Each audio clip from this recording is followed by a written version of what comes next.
G20 यानी कि group of 20 यह अंतर्राष्ट्रीय आर्थिक सहयोग का प्रमुख मंच है।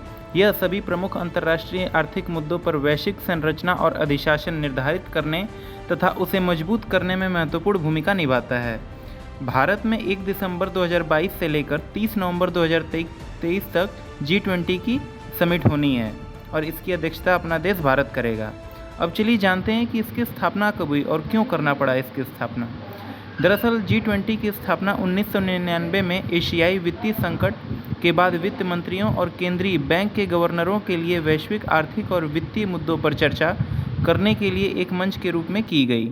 2008 नेता स्तरीय सम्मेलन यानी कि 2007 के वैश्विक आर्थिक और वित्तीय संकट के मद्देनज़र G20 को राष्ट्राध्यक्षों के स्तर पर उन्नत किया गया और 2009 में इसे आर्थिक सहयोग हेतु प्रमुख मंच प्रदान किया गया। G20 में कुल 20 सदस्य होते हैं और प्रत्येक देश को एक बार G20 की अध्यक्षता करने का मौका दिया जाता है। इस बार भारत की बारी है, अगली बार ब्राज़ील होस्ट करेगा, उसके बाद साउथ अफ्रीका होस्ट करेगा। इसी तरह ये क्रम में चलता चला जाएगा। अगर इस तरह देखें तो दोबारा भारत को G20 समिट का अध्यक्षता करने का मौका कब मिलेगा, तो वह है 2042, यानी कि अपना देश भारत 2042 में फिर से G20 की अध्यक्षता करेगा। चलिए अब जानते हैं कि G20 यानी कि ग्रुप ऑफ 20 में कितने देश हैं और इन देशों के नाम क्या हैं। तो दोस्तों इसमें कुल मिलाकर 20 देश हैं।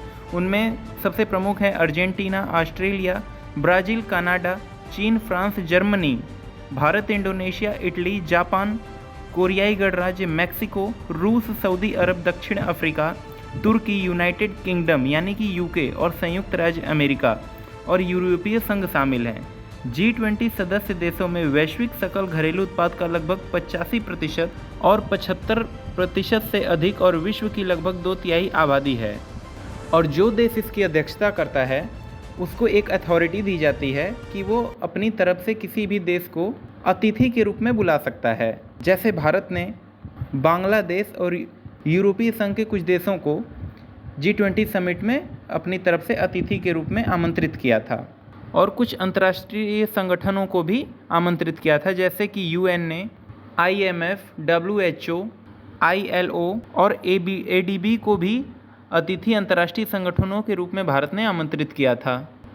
चलिए अब जानते हैं कि G20 की कार्यशैली क्या है। तो G20 यानी कि ग्रुप ऑफ 20 की अध्यक्षता के तहत एक वर्ष के लिए G20 एजेंडा का संचालन किया जाता है और शिखर सम्मेलन का आयोजन किया जाता है। G20 में 2 समानांतर ट्रैक होते हैं, वित्त ट्रैक और शेरपा ट्रैक। वित्त मंत्री और सेंट्रल बैंक के गवर्नर वित्त ट्रैक का नेतृत्व करते हैं, जबकि शेरपा ट्रैक नेतृत्व शेरपा का करते हैं। अब जैसे G20 भारत में 1 दिसंबर 2022 से लेकर 30 नवंबर 2023 तक चलेगा, लेकिन इसमें सबसे प्रमुख दिल्ली की G20 थी। जैसे कि G20 की कई बैठकें हुई, कुछ बैठक इंदौर में हुई, फिर वाराणसी में हुई और ये अन्य देशों के राष्ट्राध्यक्षों की जो मुख्य बैठक है वो दिल्ली में भारत मंडपम स्थल पे हुई।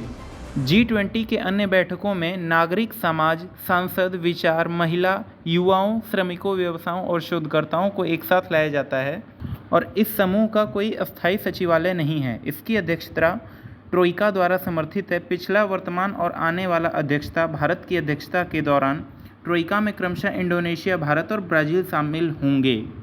G20 के अलावा Y20, T20 ये सब बैठक होते हैं, क्योंकि हर देश के अपने अपने मंत्रालय होते हैं। वो मंत्रालय वहाँ के बड़े बड़े अधिकारी आपस में बैठ के अलग अलग चर्चाएं करते हैं। जैसे कि भारत में G20 समिट की एक अध्यक्षता हुई थी, फिर इंदौर में हुई थी, अब फाइनली दिल्ली में हो रही है। अब चलिए दिल्ली में जानते हैं कि दिल्ली में किस स्थान पर हो रही है। तो दिल्ली का एक प्रगति मैदान है जो कि काफ़ी बड़ा है।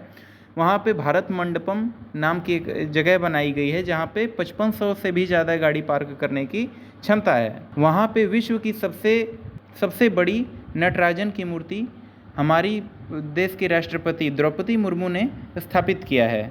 फिलहाल G20 की समिट 9 सितंबर से लेकर 10 सितंबर के बीच में चलेगी। उसके बाद सदस्य देश कुछ दिन रहने के पश्चात वो पुनः अपने देश में वापस चले जाएंगे। दोस्तों उम्मीद करता हूँ कि G20 से रिलेटेड सारी जानकारी आपको समझ में आई होगी। ऐसे ही और वीडियो देखने के लिए चैनल को सब्सक्राइब कीजिए और वीडियो अच्छी लगी हो तो वीडियो को लाइक करके हमें मोटिवेट कीजिए। धन्यवाद।